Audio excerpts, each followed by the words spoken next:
She stared at the envelope again. Her last pay, barely enough for bread. Tomorrow was Christmas, and the man she loved most in the world was about to unwrap her biggest mistake. Because sometimes love makes you do something beautiful and painfully foolish. 1952. A small apartment above a hardware store in Chicago. The wallpaper was peeling. The heater coughed more than it worked. But for Lena and Jack, it was home. They had nothing fancy. A radio that crackled more than it sang, 2 mismatched chairs, and this secondhand clock that never struck the right hour. Still, when Jack came home from the factory and Lena smiled at him with that quiet pride, it almost felt like enough. Almost. But love, when mixed with poverty, starts measuring itself in tiny sacrifices. Lena had been counting coins for weeks, quarters, dimes, even pennies she found behind couch cushions. She'd hidden the small tin box under the sink labeled Christmas. Inside it, $1.83. Her fingers shook as she counted it again. 183. That's it? Her voice cracked, but she laughed anyway, because crying was too expensive. She wanted to get Jack something meaningful this year, something that proved love didn't need money to shine. He'd never said it, but Lena knew how much he loved that old pocket watch, the only thing left from his father. It still worked, though barely. The problem, the chain. It was rusted, ugly, and patched with tape. Every time he checked the time, he'd quickly tuck it back in like he was ashamed. And that shame cut her deeper than any hunger ever could. So she made a promise. This Christmas, Jack's watch would gleam again. Outside, snow smothered the streets in silence. Shop windows sparkled with gold watches, radios, perfume bottles, all the things they couldn't afford. Lena pressed her forehead to the glass of a jewelry store window, fogging it up. Behind it, a platinum chain caught her eye, sleek, simple, and quietly perfect. It looked like it belonged to someone who still believed life could get better. The tag said $20. Her stomach twisted. $20 might as well have been $200, but that didn't stop the idea. Not the idea, the madness. "What's left that I can sell?" she whispered. And then her hand instinctively brushed the back of her head. Her hair, long, chestnut brown, thick as velvet rope. Jack used to run his fingers through it every night before bed, saying it smelled like warm coffee and home. But warmth didn't pay rent, and love sometimes demanded proof. She stood up so fast her chair scraped the floor. Before she could talk herself out of it, she wrapped her hair in a scarf and headed outside. The wind bit her cheeks. Her boots leaked from the soles. Down the block, past the diner and the tailor's, a faded sign read, "Sophia's Wigs and Hairpieces, cash paid." The bell jingled weakly as she pushed open the door. Behind the counter, an older woman squinted over her glasses. "You selling?" she asked flatly. Lena nodded, fingers trembling. "If it's good enough." "Take off the scarf." Lena hesitated. Her heartbeat sounded louder than the ticking clock on the wall. Then she pulled it off. Her hair tumbled down in waves, shining even under the dim light of the shop. The woman's eyes widened slightly. $20, she said without hesitation. Lena blinked. "Cash?" "Cash." Her hands shook as the scissors hissed through the air. Each snip sounded like a piece of her heart falling to the floor. When it was over, she ran her hands through what was left. Uneven, short, strange. She looked at the mirror. The woman in the reflection didn't look like Lena. She looked like someone who'd just traded beauty for love. And maybe she had. She clutched the bills so tightly they crumpled. Outside, the snow hit her face like needles. But for the first time in weeks, she smiled. That afternoon, she found herself back in front of the jewelry store window. The chain was still there, glimmering under soft yellow lights. When she handed the money to the clerk, he wrapped it gently, almost reverently, in a small velvet box. Lena held it against her chest all the way home. Back in their apartment, she set the box on the table beside their tiny Christmas tree, really just a branch in a glass jar, and stared at it. She whispered, "He's going to love it." Then she caught her reflection in the window. Short hair, tired eyes, and for a second, her confidence cracked. "What if he doesn't?" she murmured. "What if he hates it?" But she shook her head.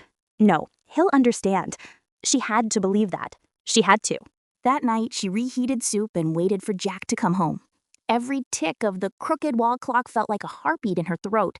When she finally heard his footsteps on the stairs, her palms went cold. She tucked the little box behind her back and whispered, Please, God, let him smile. The clock struck 7. A single bulb flickered in the kitchen, painting the room in soft gold and quiet nerves. Lena stood by the stove, stirring soup that had already gone cold twice. Her short curls clung to her forehead from the heat. She kept glancing at the door, waiting for that familiar sound. Then it came. Heavy boots on the stairs. A pause outside the door. The creak of the knob turning. Jack stepped inside, shaking snow from his shoulders. He looked worn out, older somehow, like the city had taken another piece of him today. His overcoat was too thin for December, and his gloves had holes at the fingertips. But his eyes usually smiled first. Tonight they didn't. He stopped in the doorway and just stared. Lena froze, hand still on the ladle. For a second, neither spoke. The silence was so sharp, it felt like glass between them. Then Jack blinked, frowning slightly. "Your hair," he said quietly. "It's gone." Lena's voice came out too fast. I had a cut. It'll grow back." Jack didn't move. He just kept staring, and in that still moment, her heart began to sink. She forced a laugh, nervous and small. "Don't look at me like that, Jack. I did it for a reason." He didn't answer. He set his coat on the chair, slow and careful, like a man trying not to break something fragile. Lena swallowed hard. "I sold it," she said softly, "to get you a present." That made him look up. Her words hung in the air between them, trembling like a confession. "I couldn't stand you carrying that old watch on a string," she said. "So I bought you something proper, something you deserve." She reached behind her and pulled out the little velvet box. "Here." Jack didn't take it. He just stared at her short curls, then at the box. Finally, he whispered, "You sold your hair?" "I told you, it'll grow back," she said, forcing a smile. "You like it, right? The chain? It's beautiful." But Jack didn't smile. He just moaned, sinking into the nearest chair, elbows on his knees, rubbing his temples like someone trying to think through fog. Lena's stomach twisted. "I thought you'd be happy." He looked up again, this time guilt flickering across his face. "Lena, God, I didn't expect this." He reached into his coat pocket and placed a small, wrapped package on the table. "Open it," he said quietly. Lena blinked, confused. "Jack, you didn't have to. Just open it." She tore the paper with trembling hands. Inside lay a small, white box. When she lifted the lid, the world seemed to stop. Inside was a set of hair combs, real tortoiseshell with tiny glass pearls lining the edge. She'd admired them in McCarthy's shop window for months. They were the most beautiful thing she'd ever seen. Her fingers hovered above them, afraid to touch. "Oh, Jack, these are the combs from—" He nodded slowly. "I know. I saw you looking at them last month." Her eyes filled. "But how?" He gave a small, almost embarrassed smile. "I sold the watch." Emotional pulse? Her breath caught. The room spun for a heartbeat. You sold your watch?" she whispered. He nodded again. "Yeah, I figured you'd like the combs. I wanted you to have something nice, something that was just yours." The silence that followed was heavy, but it wasn't empty. It was full of love. Painful, bright, ridiculous love. Lena pressed her hands to her mouth, tears slipping through her fingers. "Oh, Jack." He stood, crossed the small space between them, and took her hands gently. Her short curls brushed against his chin. "You see why I looked shocked," he said softly. "I didn't recognize you. And then I realized what you must have done." She laughed through her tears, shaky and small. "So we both sold the thing that made our gifts matter." "Looks like it." For a moment they just stood there, holding on to each other, both trying to laugh and failing miserably. Then Lena pulled back, eyes shining. "Let me at least see it on you once," she said, holding up the chain. "I want to know it was worth it." Jack smiled faintly. "It was worth it the second you thought of me." She shook her head. "No, really, humor me." He reached into his pocket out of habit, then stopped, realizing it was empty.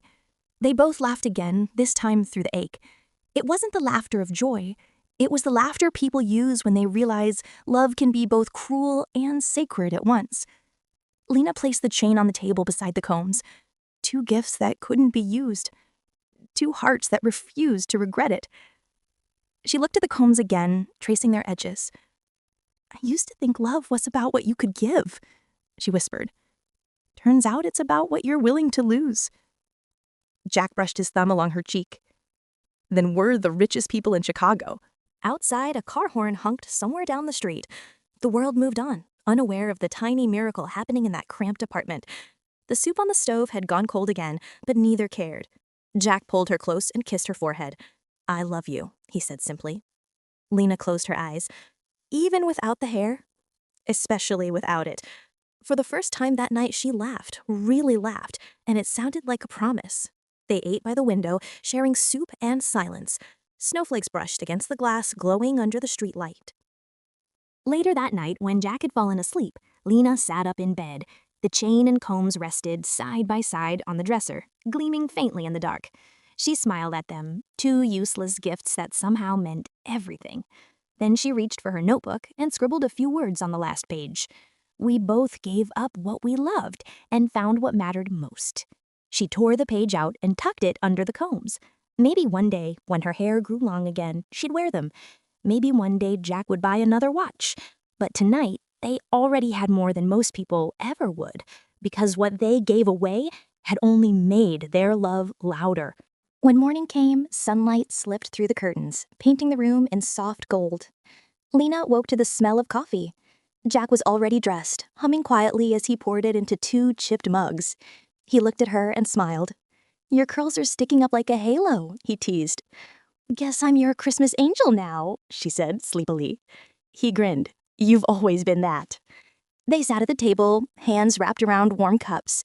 The chain and combs still lay between them, silent witnesses to the madness of love. Outside, kids shouted and snowballs flew. Inside, the world felt small but perfect. Lena leaned her head on Jack's shoulder. You think people like us ever get lucky twice? She asked. Jack chuckled.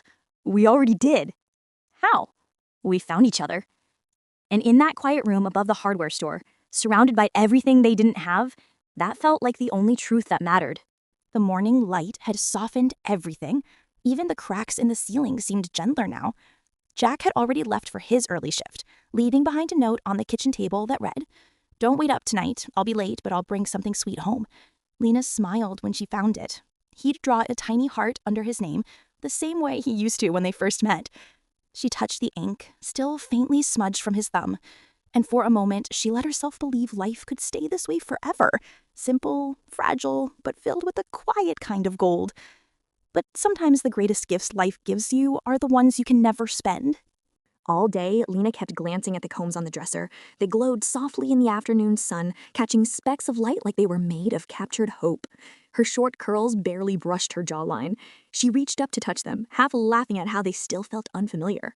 Grow fast, she whispered to her reflection. Grow fast so I can wear them for him.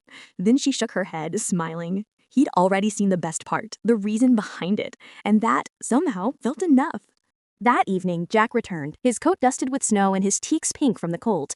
He held a small paper bag in his hand and wore that tired, soft grin that always undid her. Guess what? He said, shaking the bag.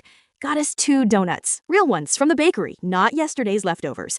Lena gasped. You stood in line for those? Half an hour. Jack, you're insane. Only for you, he said, and kissed her forehead.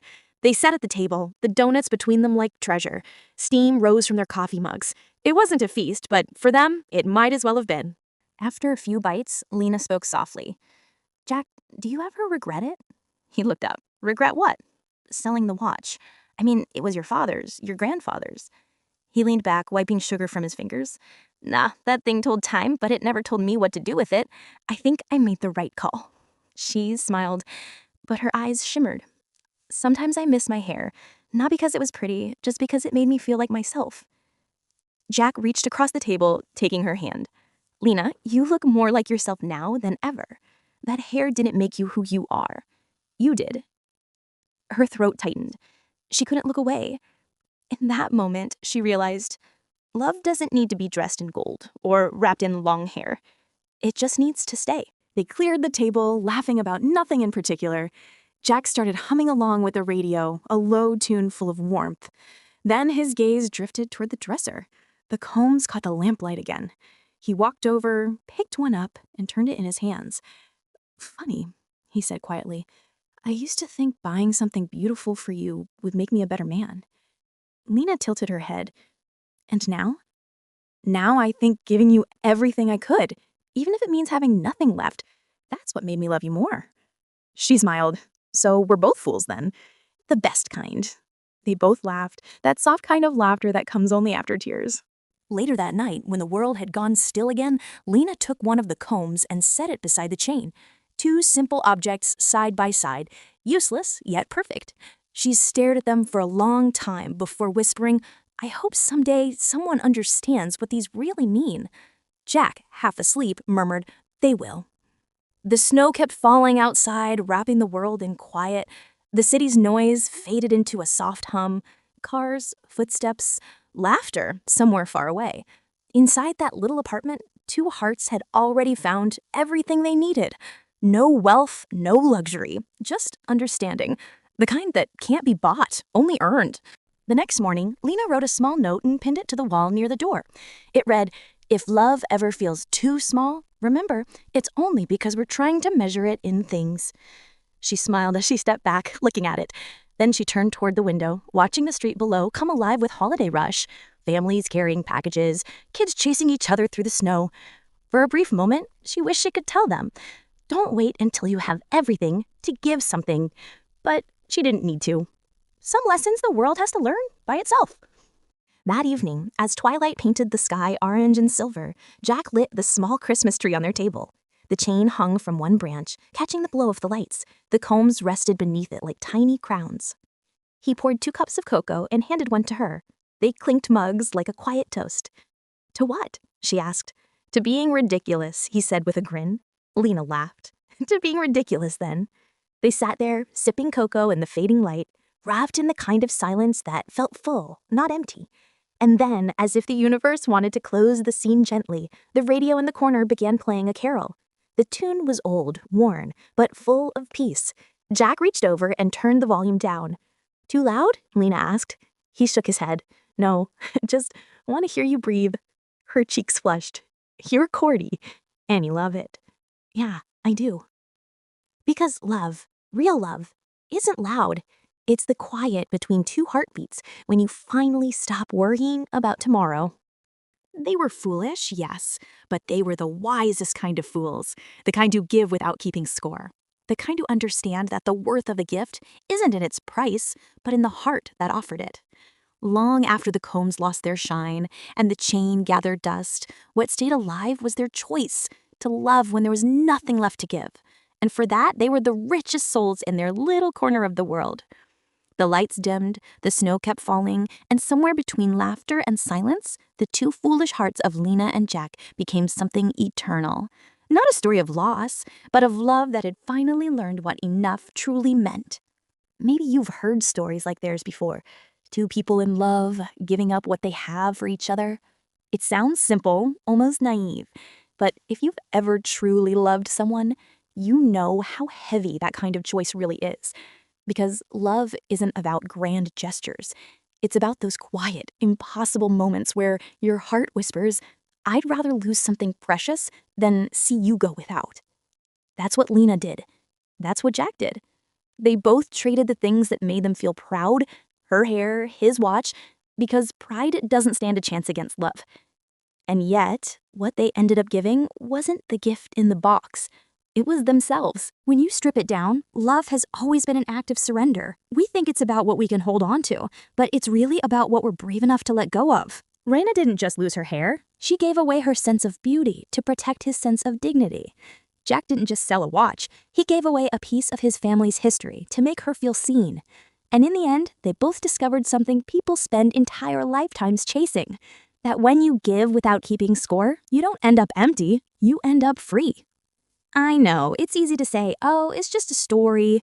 But take a second and think about your own life. Who have you quietly sacrificed for? Who have you loved so deeply that you gave up sleep, comfort, time, or even a piece of yourself just to make their world a little softer? Maybe it was a parent saving for the kid's education while pretending they weren't hungry. Maybe it was someone working 2 jobs to help a sibling get through school. Or maybe it was you loving someone who never even realized the cost of what you gave. Love has 1,000 currencies, but only one rule. If it's real, it always costs something. When you look at Lena and Jack's story, it's tempting to laugh a little, to think they were foolish. But the truth is, most of us are too afraid to be that kind of fool anymore. We live in a world that teaches us to count our money, our hours, our worth, but not our giving, not our empathy, not our heart. We scroll past people who are hurting. We hold back love until it feels safe. We wait for guarantees before we give ourselves permission to care. And yet, the wisest people you'll ever meet are the ones who loved anyway, who gave anyway, who risked being foolish because they couldn't stand being unkind. There's something almost sacred about loving someone when it doesn't make sense. It reminds the world that even in our smallest, poorest moments, we're still capable of something pure, something selfless, something divine. That's why the story of Lena and Jack still matters, not because of what they gave away, but because of what they found after: peace. That peace doesn't come from money or beauty or success. It comes from knowing you didn't hold back when it mattered most. If you've ever felt your effort went unnoticed or your sacrifice was too small to matter, please remember this. Every act of love plants something. Even if it doesn't bloom where you can see it, it still changes the soil beneath someone's life. That's the quiet truth of giving. It always finds its way back to you, even if it takes years. Lena and Jack didn't stay poor forever. Life gave them better seasons later on.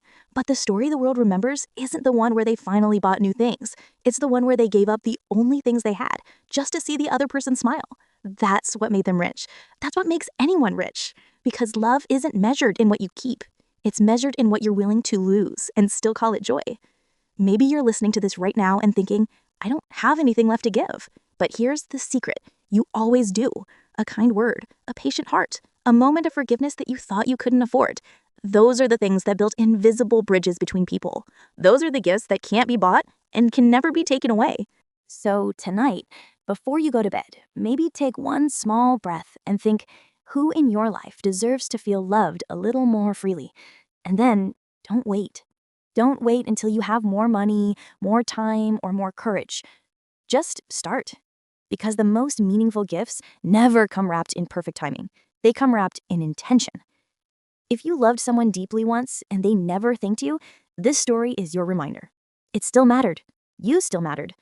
And if you're lucky enough to have someone by your side who gives without keeping score, hold them close. Tell them you see them. Tell them you know what it costs to love like that.